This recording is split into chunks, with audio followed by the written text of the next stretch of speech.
So earlier you stated that God is an infinite mind without a body. Yes. And in relation to the universe being in existence, I'm just curious then, in us being made in the image of God, what prevents us from being nothing but a figment in the mind of God? And does this then rely on the necessity of the physicality of Jesus Christ? That's a good question. In fact, some Christian theists do think that we're ideas in the mind of God. George Berkeley was an Anglican bishop in England just around the time of David Hume. And this is what Berkeley believed.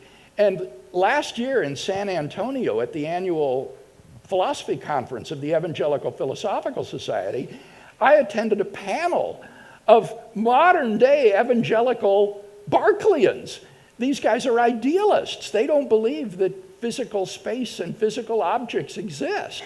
They think that they're just ideas in the mind of God.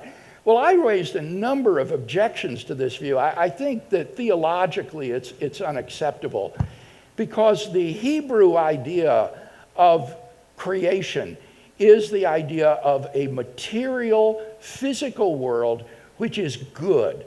God looks at the world that he has made and he said, this is good. And I think that the Hebrew view of the material and the physical resists any attempt to spiritualize it and to extol the realm of the spiritual over the realm of the material. And that's why Christians and Jews believe in the resurrection of the body and not just the immortality of the soul. The body is good and it's part of human nature. And for a soul to exist without its body is to be an incomplete human being.